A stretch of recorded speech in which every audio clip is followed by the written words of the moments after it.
pushing all the limits in this moment. I feel your spirit moving all around me. Come and have your way. I'm looking at the dry bones.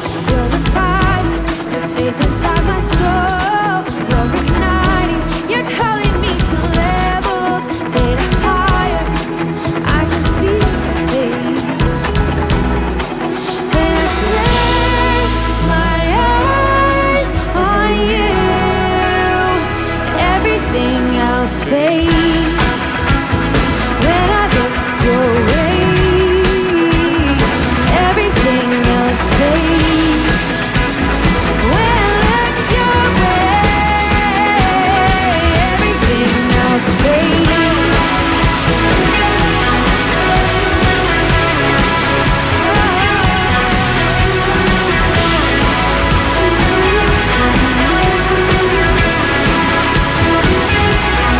Gaze upon your beauty, full of wonder, the falling of the running. There's no other name like your name. There's nothing that can take your place. When I set my eyes on you, everything else fades. When I look your way, everything else fades. When I look your way, everything else fades.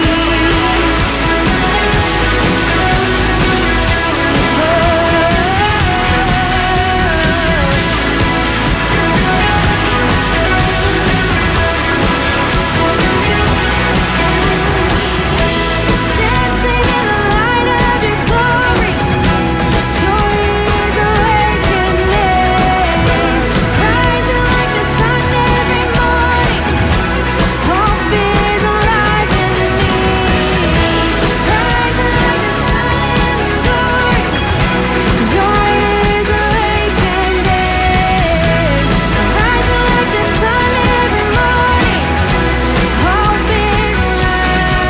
When I set my eyes on you, when I set my eyes on you, when I set my eyes on you, everything else fades. When I look your way, everything else fades. When I look your way,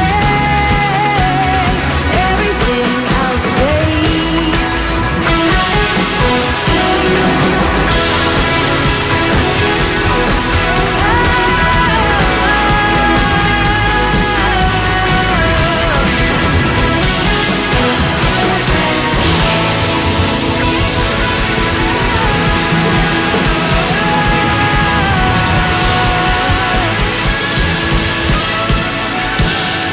Welcome to the project. My name is Caitlin. This is my husband Dan, and we're just so happy that you're here and that we get to sing together. Just continue to sing with us.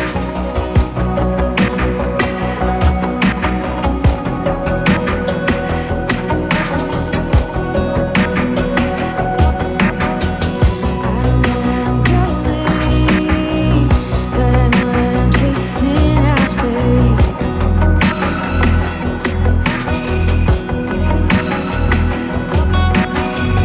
And in every moment,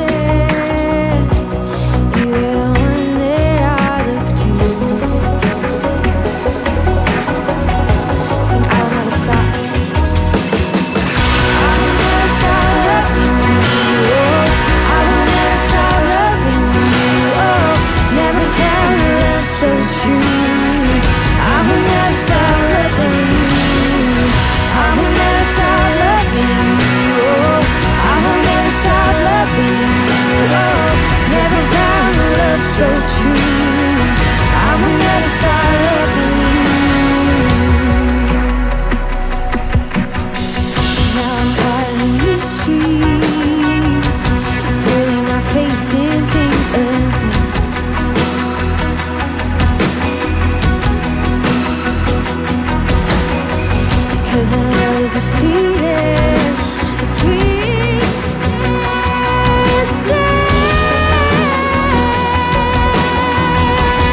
a good story of redemption, right? Like I'm a big movie fan and like TV shows, and like there's something universally loved about when a bad guy, like I'm talking a real bad guy or a bad like character, just figures it out, puts it all together, and comes back at the end and redeems themselves and does the right thing. When the heel goes baby face, when the bad character turns good and saves the day. You can probably think in your own mind right now, there's so many examples of this in storytelling and in movies, right? But like let's think of a couple of them. Like if you're a fan of the Marvel Cinematic Universe like I am, and I actually just went through with my wife all of these movies. We have 2 left, the last 2 Avengers. Fantastic show, but my favorite character might be Loki. Right? If you've seen the Loki show, we got one Loki fan, someone agrees with me. But he's complex, and he's a bad guy, and then, spoiler alert, there's gonna be a few spoiler alerts, but he kind of like sometimes figures it out. But not always, but sometimes yes, and you want him to be good, and every time he does something good, you're pumped for it. Or maybe like the classic Christmas story, where the Christmas Carol, or A Christmas Carol, where Scrooge is like the ultimate bad guy. This old man that's just rude and rich and cheap and messes like the lives up of his poorer employees. And at the end, he has this revelation. He comes back and life is good and he's a good guy and he puts it all together and we love that. Or maybe it's like Jingle All the Way, the greatest Christmas movie of all time, and if you haven't seen it even before Christmas, you should, when Arnold Schwarzenegger's character forgets to get a Turbo Man doll for his kid, and then lies about getting it, and then has one day to find a Turbo Man doll, the hottest toy in the world at that time, and goes out to find it. There are none nowhere, and he's fighting a mailman who's played by Sinbad, and if you weren't born in the 90s, means a lot more to you than it should, or then means more to me than it would to you. And then at the end of the day, he like actually dresses up like Turbo Man and pretends to be the guy in the parade, and he actually fights and flies and gets this toy, and then he's like Turbo Man himself for his son, and it's the greatest story ever. Just me? Yeah? Yeah, you should see it, it's really great. Anyways, he figures it out, and at the end, he gets the Turbo Man doll, and the true meaning of Christmas is that he actually just loves his kid, and it turns out Turbo Man was just the love he had for his kid the whole time. You need to watch that movie. But maybe a better example is Darth Vader. Darth Vader. The greatest scene of redemption in all of movies, in all of television, and all of storytelling is that moment when Luke is about to die and Darth Vader puts it all together, and after like all the stuff that happened, Anakin comes back and Darth Vader saves his son's life and he's the good guy again, and then he dies and it's really sad, but he still did that good thing. Redemption is something that we love. It's that feeling of the humanity coming back from all the mistakes, and that there's hope for anyone. Anyone can come back, even Darth Vader, even Arnold Schwarzenegger's character in Jingle All the Way, right? Like these characters have potential. I think that there's something about that connects with us where like, if they can do it, I can do it. Well, I want to talk about redemption today. I want to take a look at the Bible. We do that every time that we come here to the project because we know that the Bible has something to say to our lives today. It's not just an old, dusty, ancient book. It's something that can be applicable and change our lives every single day. So we always turn to it. And I want to look into the book of Luke. Now, Luke was one of Jesus' disciples. This guy is writing. It's the first couple books called the Gospels of the New Testament, which is the second half of the Bible, Jesus' life when he starts on earth. And you can find that there. If you don't have a Bible, come find me. You can do it on an app. Like you can go to any app store, type in the Bible. But if you'd like a physical Bible, we'd love to get you one of those. So we start off in Luke 15. And it goes like this. Actually, he's talking in parables. That's our whole series this week, or this month. There's this whole series on parables, which are just stories that Jesus told. Do you know that over 50% of what Jesus talked about was stories? It wasn't just literal, like, talking. He told stories. And these aren't like historical stories of real people that happened, but just using storytelling to communicate a truth that will impact people's lives, that should direct us in a positive direction. And so that's why we're doing our series this month called That's What He Said. These are the parables of Jesus, the stories that should impact our lives day to day. And so the first one I want to look at is in Luke 15. It goes like this. Or suppose a woman has 10 silver coins and loses one. Won't she light a lamp and sweep the entire house and search carefully until she finds it? And when she finds it, she will call in her friends and neighbors and say, "Rejoice with me because I have found my lost coin." In the same way, there is joy in the presence of God's angels when even one sinner repents. And so that's a little weird to me without any other context, right? I've lost money before. We've all probably lost a loony, a toonie. Does anyone have cash anymore? I don't know. But if you've had $20, I know it was somewhere where I find it. And in this story by Jesus, he's saying this lady is looking for that and she's looking desperately and then she's gonna call her friends and celebrate. Now that'd be a little weird. First of all, I'm uncomfortable when I get a phone call in general. I get when your phone's ringing and you're like, who died? Or goodness, if you get a voicemail, it's well, I guess I'll just have an anxiety attack, okay? I'm not gonna look at this. I'm just gonna pretend it never happened. And if it was important, I guess we'll never talk about it. But just on its own, this seems like a strange thing, right? Why would you celebrate even just 1 out of 10 coins? But when we look at the greater context, the next story in Luke is another parable called the parable of the prodigal son. And maybe you've heard of it, maybe you haven't before, but I want to take a good look at it. And it's found in Luke 15, and we'll look at the first little bit, 11 to 16. It says this, to illustrate the point further. Jesus told them this story. A man had 2 sons. The younger son told his father, "I want my share of your estate now before you die." So his father agreed to divide his wealth between his sons. A few days later, this younger son packed all of his belongings and moved to a distant land. And there he wasted all his money in wild living. About the time his money ran out, a great famine swept over the land and he began to starve. He persuaded a local farmer to hire him, and the man sent him into the fields to feed the pigs. The young man became so hungry that even the pods he was feeding the pigs looked good to him, but no one gave him anything. When he finally came to his senses, he said to himself, "At home, even the hired servants have food enough to spare, and here I am dying of hunger. I will go home to my father and say, 'Father, I've sinned against both heaven and you, and I no longer am worthy of being called your son. Please take me on as a hired servant.'" The son went to his dad and asked for his inheritance. That's like you go into your parents saying, "Listen, Mom, Dad, listen, I cannot wait for you to die. I need my money now. I'm just gonna go, I will whatever, I can't wait for you to pass away. I love you and all, but I'm kind of hoping you will die sooner. And I want my money." And that's what he does. And that's an awkward conversation to begin with. Imagine you're a parent and your child, your son or daughter comes to you and says, "I kind of was hoping you were dead by now, but since you aren't, I want my money, I'm taking off, I don't really need you anymore." That's a major slap in the face to a parent. Somebody who birthed you, raised you, fed you, clothed you, that's a slap in the face. And in my mind, if somebody did something that egregious to me, I'd have a hard time getting past that. So that's what this son does. He goes, gets his cash, gets his money, takes off for a distant city, goes to the big city and starts clubbing, just hooking up with whoever, living in just kind of whatever his heart would desire, whatever felt good in the moment, drinking, drugs, all those classic things that will lead you to having a lot of problems, losing money and maybe addiction and those types of things. And he finds himself totally broke because the economy crashes, there's a famine, there is nothing left, and jobs are hard to come by, but he finally gets a job working with pigs. And I know most of us are from the city, I know I am. Have you ever worked with pigs? Sure, they're cute, they look nice when they're pink and on a birthday card or on a TV show, but they're kind of gross. And I don't think that it's the number one thing you want to work with. They're technically and generally dirty animals. They literally wallow around in slop and their own fecal matter. Pig life is not something that humans want to be a part of. And so what he finds himself is living with pigs, and he's feeding them pig food, and he's so hungry that even the food he's feeding pigs, which is pretty low quality food, he wants to eat that as well, but he can't even get that. And he realizes, man, I think I might have made a mistake. I think I messed up here. I think that I may have missed the mark on this one. And he realizes, I'm so lost. My life is falling apart.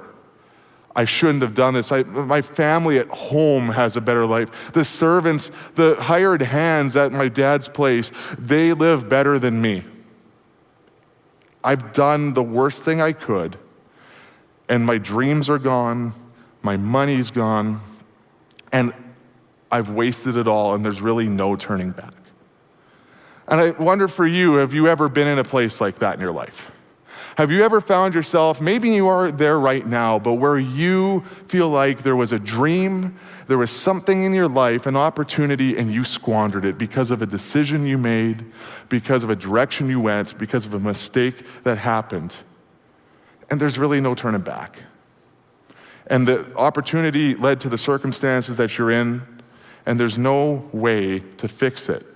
And maybe it wasn't totally your fault. Maybe it was the decisions you made. Maybe it was other people did something that damaged your life, and now you are living in these circumstances because of it.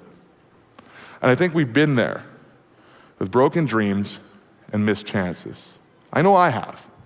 You gotta understand this about me. This is my dream. Being the lead pastor here is my dream. Just being a pastor is something that God told me when I was young. I just knew that this was something that I was supposed to do from my teenage years on. There's really nothing else I can do. It's just how I'm driven. It's how I was designed. It's the dream that I know I've had forever, but it wasn't always easy sailing to get here. And what happened was I ended up going to Bible college. And listen, when I was 18, I was a special type of immature. I look back on 18-year-old Jeff, I'm 32 now, I want to fight him sometimes. Just the decisions he made, the way he thought was not good, and he needed somebody to tell him, live differently. But the problem is, he probably wouldn't listen. I could get in a time machine and fly back in time and be like, Jeff, listen, I'm from the future, I could help you out. And he'd be like, nah, man, doing it my way. And that was who I was, and it got me in a lot of trouble. I'm telling you, I don't know if you guys are struggling in school at all, but after my first year, I had a 1.01 GPA. You have to try to be that bad. This is a level of academic failure that is preposterous. And in fairness, I had mono that year, which makes you really tired, and it was really tough, but it really was mostly my fault. And I found myself kind of back and forth in school. I tried to go back. I'd do half a semester, but I wasn't great at school. I was still figuring it out. And I found myself at a point where I was 23, and I just got married, and a couple of decisions I made it so that I wasn't going to be able, I basically got fired from a job, is a way to put it. And I was married, I had rent, I had about 14 classes left. Everyone else from my years that I started school, they all graduated and they were all getting jobs, and here I was working at a lumber yard. And the lumber yard was a great place, and I love this place to death, and I'm thankful for it, but it wasn't what I was called to do.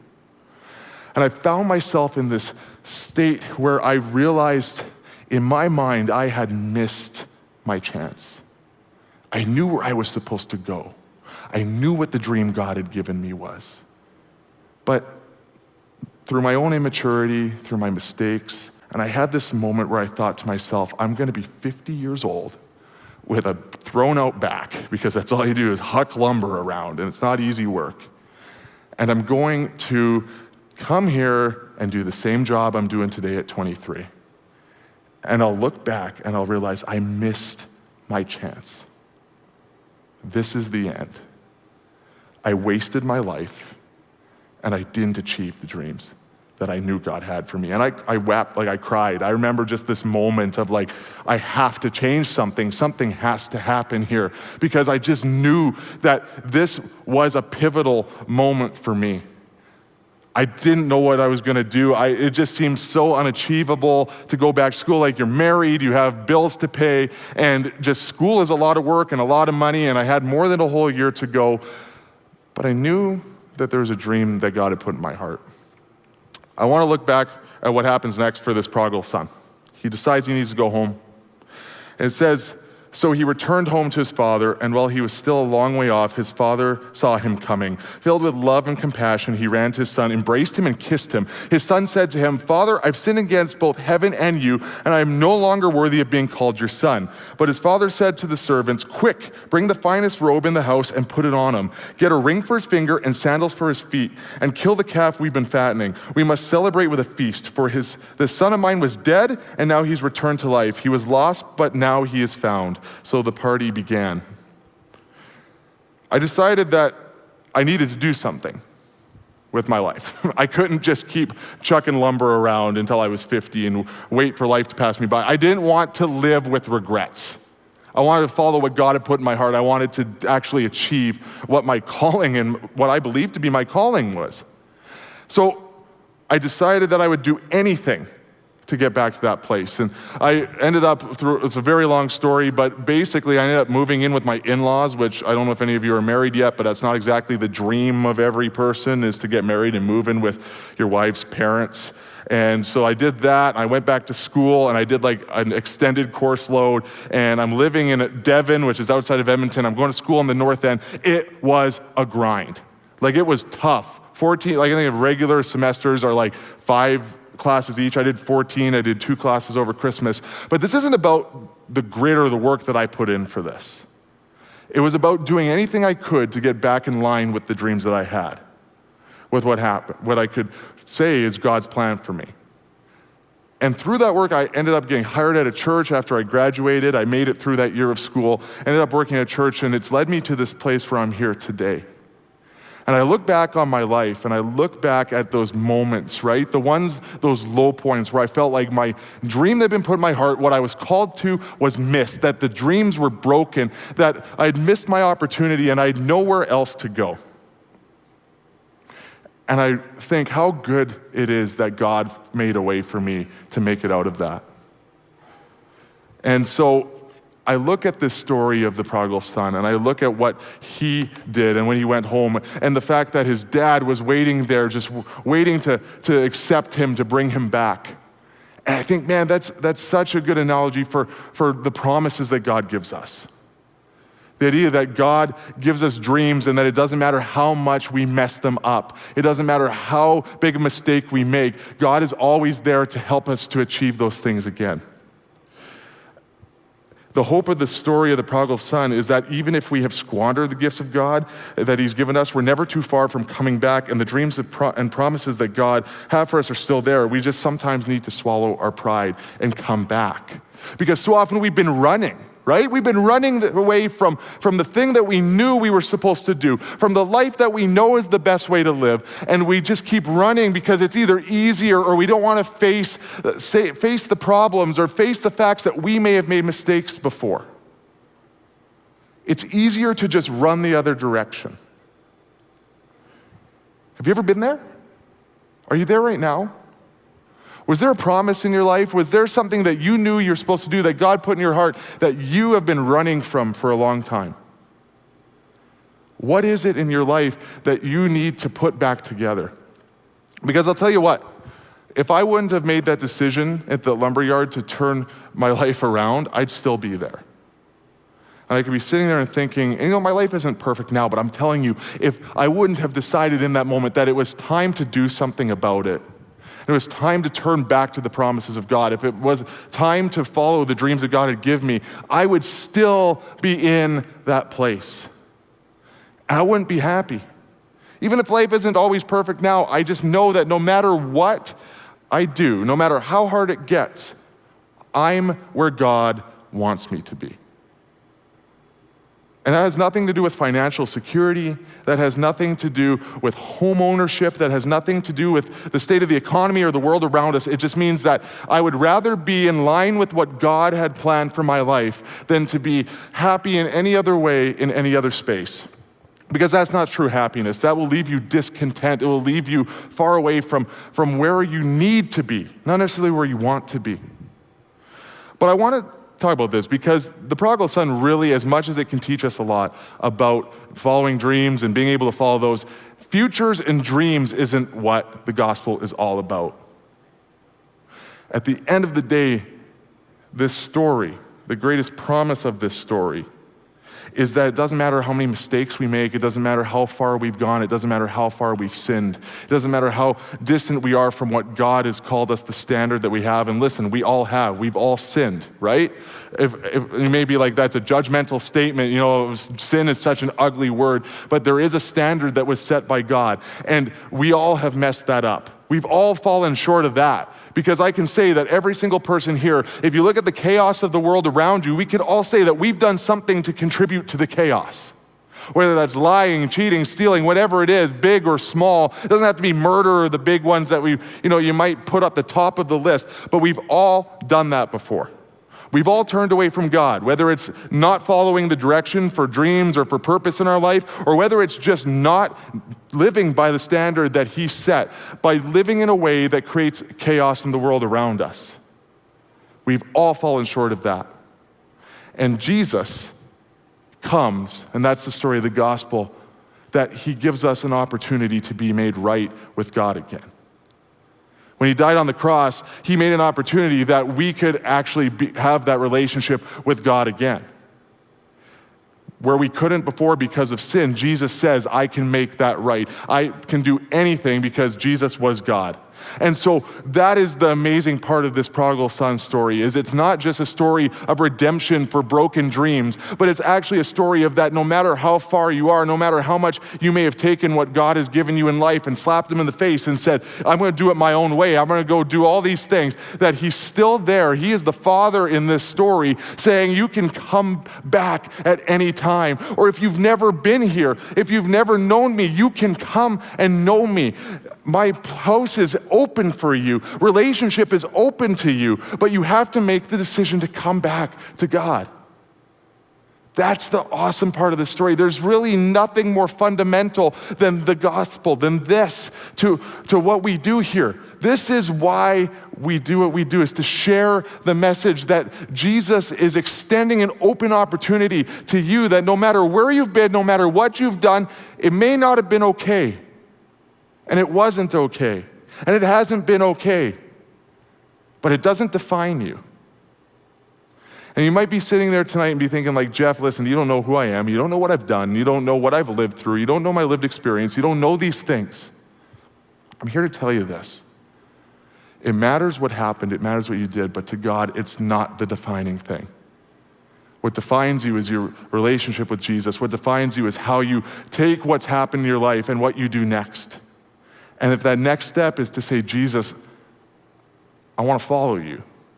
I want to have forgiveness. I'm tired of feeling defined by what's going on and what happened and where I've been. This is the story of the gospel. And Jesus wants to give you that forgiveness and give you that freedom and give you that peace. And that's what I love about this story. But we need to make the decision to come home. And that's hard, because when I think about the prodigal son, when I think about this child, this person who had turned on his parents or turned on his dad, remember, he took the money and he moved on. He said, I don't need you, I'm just gonna go. Seems to me it would be pretty scary to go back. But he had to make a decision in that pig pen when he's rolling around in pig poo and sleeping and living there eating pig food, that he was going to turn around. And they may sound easy to you because it's, honestly, to me, anything sounds better than that. But do you know any idea how much pride he would have to swallow to just show up? How nervous he would be to come back? But he did. And he got up and he started going home. And he started this couple of steps that it took to get him in the right direction. And if he wouldn't have done that, he doesn't get to see the forgiveness of the father, right? Of the dad back at his home place, at the palace, of where he's going, where the dad is waiting. But it doesn't matter how willing the father was if he didn't actually make the decision to start going back. So I want to give you a couple of ideas here, a couple of things, steps to come home, next steps that you can do to find peace, just like the prodigal son did. And the first one is this. You need to remember what God's promises to you were and what they are. What are the promises that God gave you? What are the things that you knew and probably still know are what God has called you to, that you've been running away from? What is that promise in your heart? What is that thing that you need to turn back to? Is it an occupation? What is it? Is it going to school for a certain thing? Is it a relationship you need to mend? Whatever it is, what is that thing that God called you to initially? Number two is this. We talked a lot about forgiveness, but forgive yourself. I'm telling you this 100%. There's nothing you can do that Jesus can't forgive you for. God wants reconciliation with you. He wants to bridge that gap. He wants peace with you. But I find in my own life and in talking to so many, especially young adults, where we think, you know what, I can understand that God will forgive me, but I just can't forgive myself for what I did or what happened to me. I blame myself for that thing. What is that thing that you can't forgive yourself for? Because you need to be able to move on. You need to be able to move forward. You need to be able to follow what Jesus has for you, but you have to be able to forgive yourself as well. Jesus will forgive you. Can you forgive yourself as well? So maybe for you in this moment, you have to decide that this is my time. I'm forgiven, and it's okay. I can move forward, and I'm not defined by this thing anymore. The other one is this. You gotta forgive others. You know, when I look at this story, we all can look at this story and we think, man, what a great story of redemption. What a great story of the Father accepting this person who didn't deserve it anymore. We love stories, whether it's Darth Vader or Loki, where the bad guy figures it out and there's this reconciliation and everything comes together. And we think these people that forgave are great. But the fact is, sometimes we need to be the dad in this story and not just the child. And that's easier said than done. Because when the story continues on, there's another character that's brought into this parable. And there's an older brother who sees his brother come home and he sees this party that's being thrown and he's looking and he's like, this isn't right. Something's wrong here. This isn't justice. This is wrong. And we find in Luke 15:28-32, it picks up and it says this, the older brother was angry and wouldn't go in to the party. His father came out and begged him. But he replied, all these years I've slaved for you and never once refused to do a single thing you told me. And in all that time, you never gave me even one young goat for a feast with my friends. Yet when the son of yours comes back after squandering your money on prostitutes, you celebrate by killing a fattened calf. His father said to him, look, dear son, you have always stayed by me and everything I have is yours. We had to celebrate this happy day, for your brother was dead and has come back to life. He was lost, but now he is found. When I looked at this story for the longest time, I always looked at this brother and thought he had a jealousy problem, right? Like he's jealous that the other brother's getting a fattened calf and he only didn't even get a goat. I'm not sure what the measurement tool was back then, but fattened calf was clearly better than a goat. And he didn't even get a goat. And he's upset that he worked forever and it's just not fair. This isn't just, this is wrong.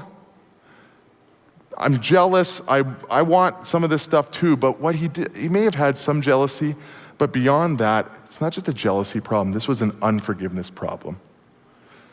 Your brother, your sister goes off and spends their share of the inheritance, turns her back on the people you love, your family, your mom, your dad, on you, and then goes off, blows it all, comes back, and now we're just throwing a celebration. And he's thinking, this person hasn't earned this. This person hurt me. This isn't fair, not just because of what they're getting, but like, I'm hurt. And how can I forgive this person? How can I celebrate this person's coming back when this person hurt me so badly? This person doesn't deserve my forgiveness. And the fact is, the prodigal son didn't deserve the forgiveness. But what the Father's setting an example of here is he's saying, it's okay. Because more important than the actions that this person did is the fact that they're home. And beyond what we think should be atonement or should be done to earn the forgiveness, that's not how it works. We're just happy that he's home. And we need to be more like the Father than the Son in this story. Because if we don't extend that same forgiveness, then we're the problem. We can accept forgiveness all we want. We can take that and say, how great is it that God forgives us? But if we don't pass that forgiveness to other people, we're denying the beauty of this story. We're denying the fullness of the gospel of Jesus. We're denying what Jesus has called us to. To extend forgiveness is as important as forgiving people as well. The story of the prodigal son doesn't just invite us to be the child, it invites us to be the father as well. So here's the last step towards getting back on track. The last lesson or step that we can take when we learn from this prodigal son's parable. And that's to start taking baby steps back in the right direction. Because like I said, if you don't decide to pick yourself up out of the mud, if you don't decide to start reconciling relationships and forgiving other people, or taking little steps towards forgiving yourself, you will not get to where you need to go. At some point, we need to stand up and do what is right, even if we have to face the hard facts or acknowledge that we've made mistakes, or eat some humble pie when we're going home and admit that the mistakes happened and they might have been our fault. Even if they weren't our fault, we have to start moving in the right direction. And that is the hardest thing to do sometimes, because it's easier to keep running and not have to face the problems that we may have set for ourselves. It's easier to run away from God because then we don't have to admit fault. We don't have to admit mistakes. But we need to start by moving in the right direction. So for you tonight, what is that? What is that? Is it that you're going to talk to somebody you haven't talked to in a long time? Is it that you need to reach out to somebody and forgive them? Is it maybe that you've been running from God for a long time? Maybe you grew up in church and you grew up in a system that was just not good. You got hurt in church and you've been running for a long time and you think church is the worst and Jesus has nothing good because of what happened. It was really legalistic, or someone said something or hurt a friend, and now you just like, this is your last chance. You don't even know how you're here tonight. You're watching online, but you haven't given church a chance in a long time, or Jesus a chance, but you're thinking, man, my life isn't where I know it should be. What are those steps you need to take? Maybe tonight it's your opportunity to accept Jesus for the first time, or to reconnect your life to Jesus. And if that's you tonight, I want you to text in or check out the link that's going to be on the screen in just a second. We'd love to get connected with you. We'd love to pray with you. We want to celebrate that decision for you to reconnect to Jesus, or maybe for the first time to decide to follow Jesus. That would be awesome, and that would be just the greatest joy in our lives to be able to do that, to celebrate that with you. Or maybe you need to make a decision to follow back towards a dream that God gave you. Maybe it's time to go back to school. Maybe it's time to seek that job again, to mend that relationship with a family member. What is it for you that you need to take steps towards? Like I said, there's nothing greater than forgiveness. And that's really what this story is. That's the beauty of the prodigal son. But if we don't extend that to other people, we're in trouble because we're missing the mark. And one of the ways that we celebrate the forgiveness that's given to us in church is maybe you've done this before, maybe you haven't. It's called communion.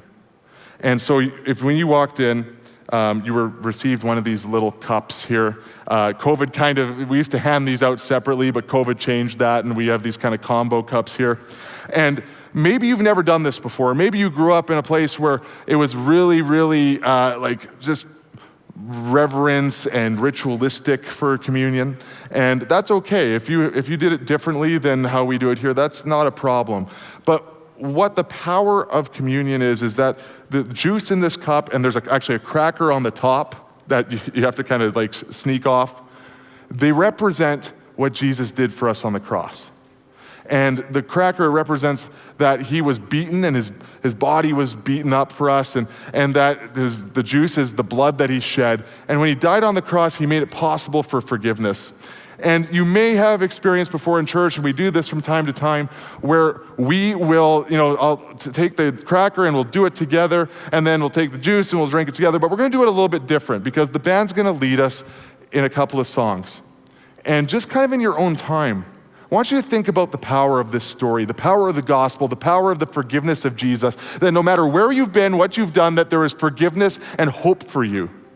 And in your own time, eat the cracker and drink this juice and recognize that it is a representation, it is symbolic of what Jesus offers us, of what Jesus gives us, of the hope that comes from it.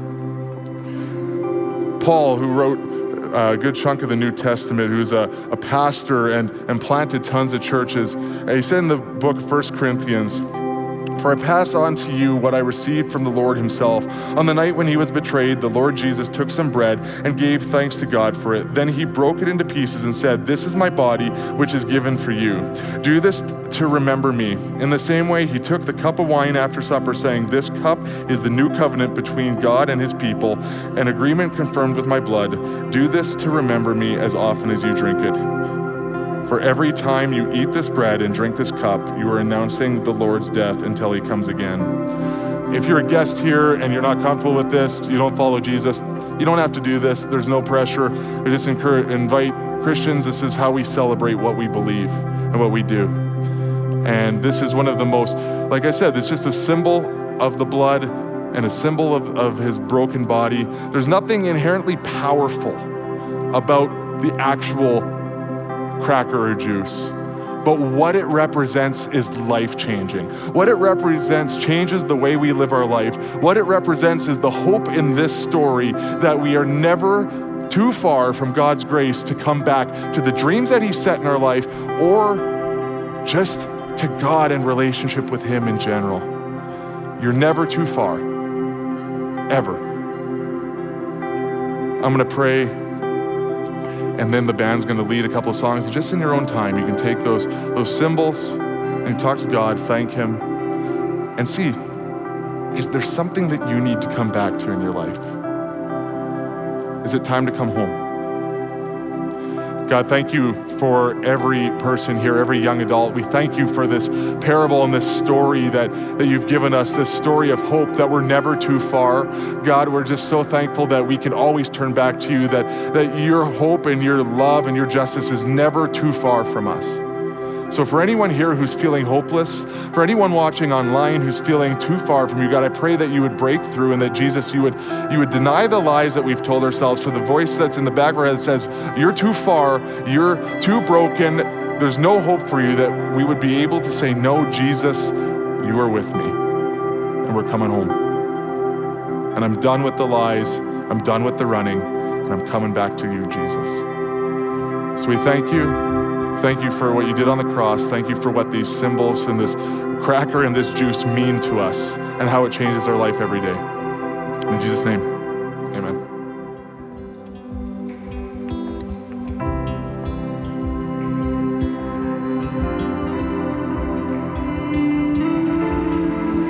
I find you in the stillness. I find you in the You're with me in the shadows. I'm here with heaven's touch. First and last, future and past. You were there in the beginning. You'll be there in the end. All the in-between. Every fear and dream. You were there in the beginning, you'll be there in the end.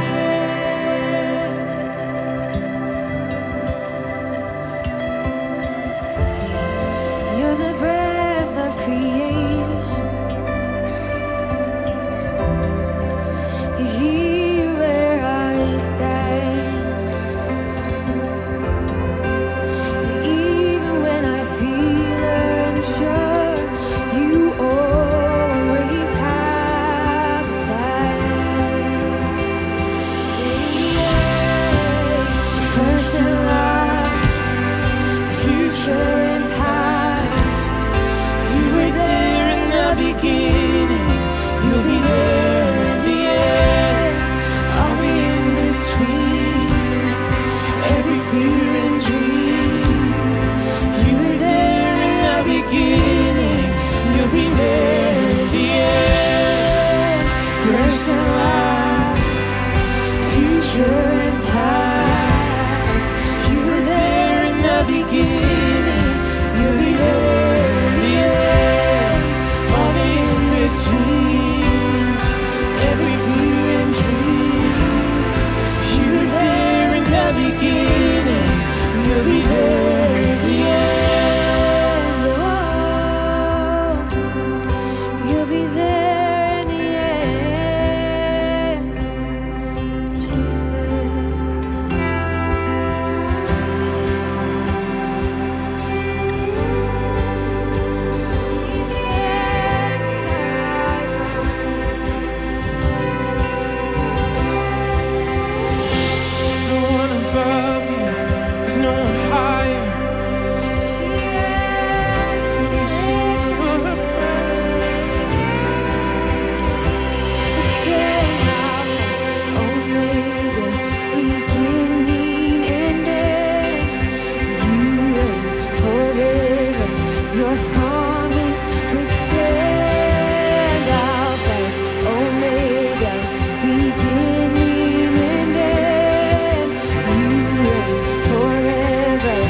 God promised will stand. Alpha, Omega, beginning and end. You are the center, you're coming again. You're holding the keys, and hell has no chance. All glory and power forever.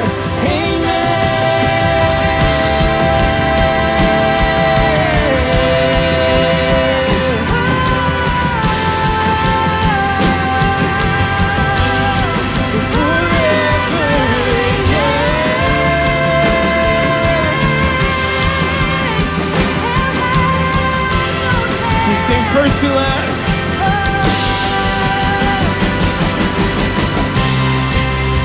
First and last, future and past. You were there in the beginning, you'll be there in the end. All the in between, every few and dream. You were there in the beginning, you'll be there in the end. First and last, the future and past. You were there in the beginning, you'll be there in the end. All the in between, every fear and dream. You were there in the beginning, you'll be there in the end. You'll be there in the end, Jesus. So I fix my eyes on the one true prize. You were there in the beginning, you'll be there in the end. So I fix my eyes on the one true prize. You were there in the beginning, you'll be there. So I fix my eyes. So I fix my eyes on the one true prize. You were there in the beginning, you'll be there in the end.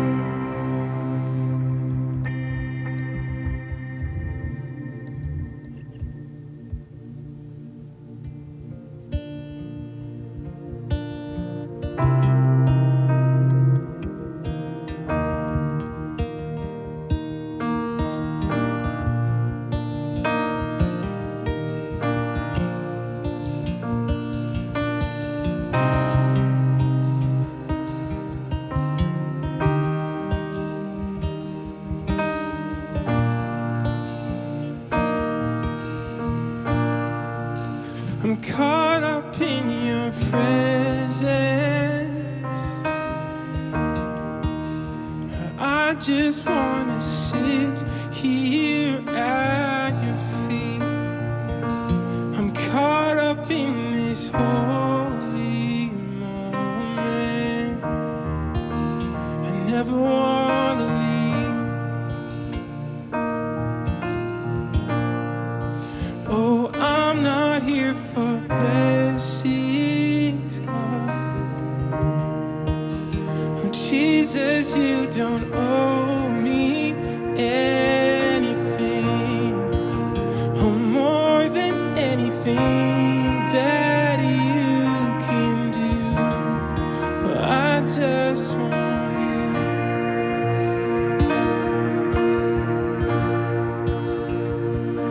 And I'm sorry when I've just gone through the motions. I'm sorry when I sing another song. Take me back to where I started. I open up my heart to you.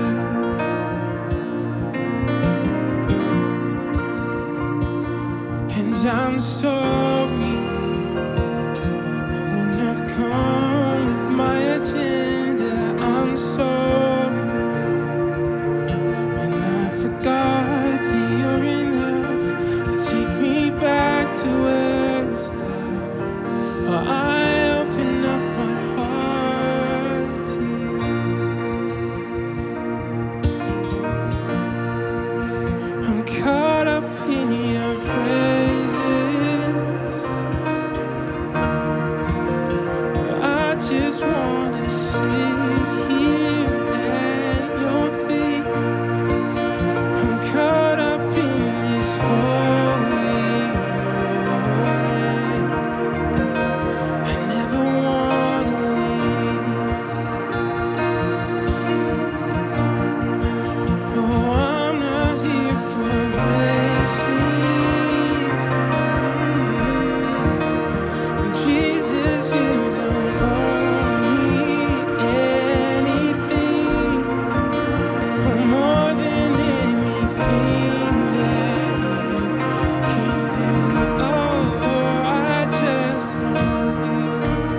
nothing else, and nothing else, and nothing else will do. I just want you, and nothing else, and nothing else, and nothing else will do. I just want you, and nothing else, and nothing else, Jesus, and nothing else will do. Oh, we sing, I just want you, and nothing else, and nothing else, and nothing else. Make this your prayer tonight, 'cause I just want you, and nothing else, and nothing else, Jesus, and nothing else will do. Oh, I just want you, and nothing else, and nothing else, and nothing else will do. I just want you, and nothing else, oh, nothing else, and nothing else will do.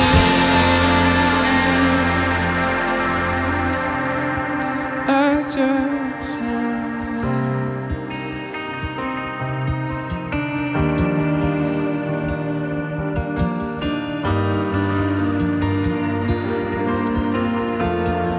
there's nothing higher than you. I want it all, I want it all.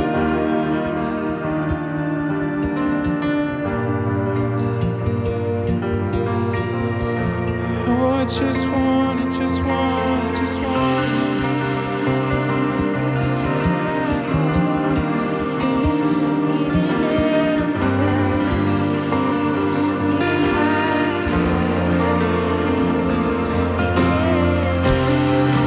If you feel comfortable, just put your hands up, just as a sign of surrender.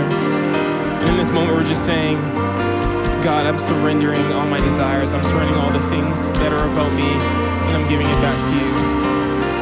And then we're going to begin to sing these words, and we're going to sing them until they ring true in our hearts and in our minds. Nothing else but you. That means less of me and more of you. 'Cause I just want, just raise your voices and sing, and nothing else, and nothing else, and nothing else will do. I just want, oh, and nothing else, and nothing else, Jesus, and nothing else will do. 'Cause I just want you, and nothing else, and nothing else, Jesus, and nothing else will do. I just want you, and nothing else, and nothing else, Jesus, and nothing else. Oh, we sing.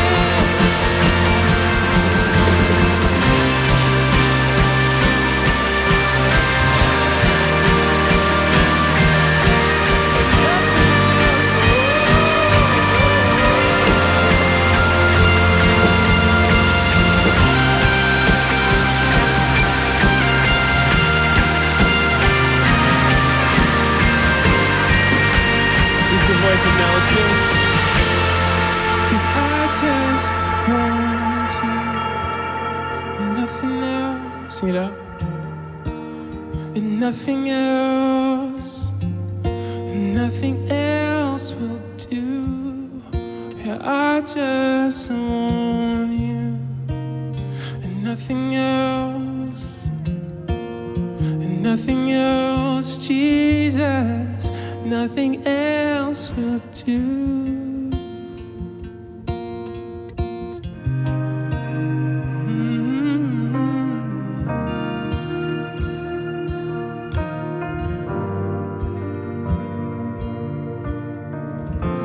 Yeah, so God, we make that our prayer.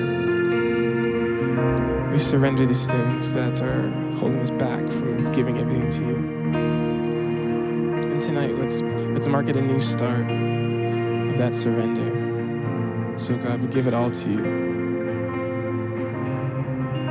In Jesus' name, amen.